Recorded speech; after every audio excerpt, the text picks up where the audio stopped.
El vecino que fue demasiado lejos. Siempre he sido una persona tranquila, que valora la paz y la estabilidad. Vivir en un vecindario pequeño me daba la sensación de estar en una burbuja de seguridad, donde las preocupaciones del mundo exterior parecían no existir. Pero todo eso cambió cuando conocí a Raúl, el vecino de la casa de al lado. Raúl era nuevo en el vecindario. Al principio, como cualquiera, le di la bienvenida con una sonrisa y un pequeño paquete de galletas. Tenía algo de misterio en su mirada, algo que no podía identificar, pero que de alguna manera me hizo sentir incómoda desde el primer momento. Sin embargo, no pensé mucho en ello. Después de todo, todos tienen derecho a mudarse y comenzar de nuevo, ¿verdad? Al principio, todo parecía normal. Raúl era educado, siempre saludaba cuando nos cruzábamos en el jardín o en el camino hacia la tienda. Sin embargo, con el tiempo, empecé a notar pequeñas cosas extrañas. A menudo se quedaba en su jardín observando la casa, como si estuviera esperando que alguien o algo ocurriera. Sus visitas al supermercado se volvieron cada vez más extrañas, como si intentara esconder algo. A veces me encontraba con él en la calle, y la conversación se volvía incómoda, como si evitara ciertas preguntas, como si algo estuviera ocultando. Pero lo que más me inquietaba era su comportamiento hacia mis hijos. Mi hija pequeña, Laura, empezó a tener pesadillas después de que Raúl comenzó a saludarla de manera extraña, con esa sonrisa inquietante que a veces no desaparecía, incluso cuando ya se había ido. Le pregunté a Laura si algo le molestaba de él, pero siempre me respondía que no quería hablar de ello. El niño más pequeño, Samuel, empezó a llorar cada vez que veía a Raúl, y mi instinto maternal me decía que algo no estaba bien. La gota que colmó el vaso fue una tarde de verano. Mis hijos estaban jugando en el jardín, mientras yo preparaba la cena. Desde la ventana, los vi corretear y reírse, pero algo en el aire se sentía diferente. Miré hacia el jardín vecino y allí estaba Raúl, observándolos, parado en la entrada de su casa. Cuando me vio, se sonrió de una manera que me heló la sangre. Era una sonrisa demasiado amplia, casi forzada. De inmediato sentí una presión en el pecho, como si algo muy malo estuviera a punto de suceder. Esa noche, no pude dormir. Algo dentro de mí me decía que debía hacer algo al respecto. Las piezas empezaban a encajar, pero no podía comprender lo que realmente estaba pasando. No quería creer que mi vecino estuviera involucrado en algo tan oscuro, pero el miedo era palpable. Esa misma noche decidí hacer algo que nunca pensé que haría, espiar a Raúl. Al día siguiente, me armé de valor y, con la excusa de una simple visita, me acerqué a su casa. Mi corazón latía con fuerza mientras caminaba por su jardín, notando cómo sus ventanas oscuras parecían mirarme, como ojos vigilantes.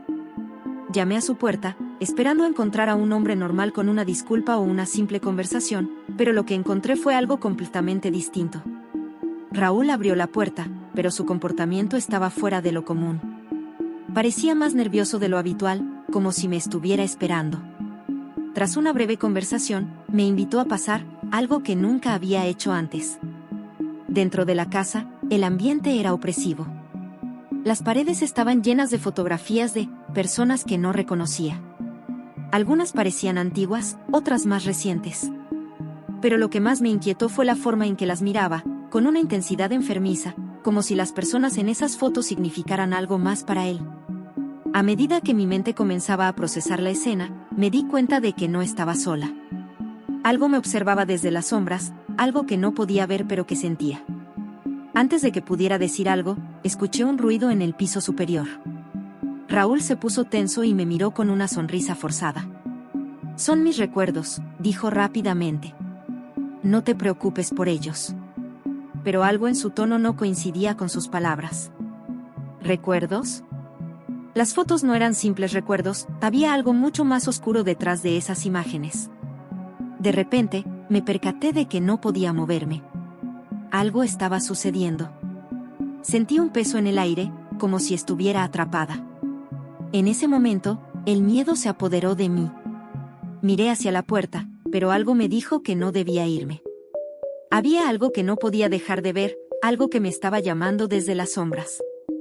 Raúl notó mi incomodidad y comenzó a acercarse a mí de una manera que me hizo estremecer.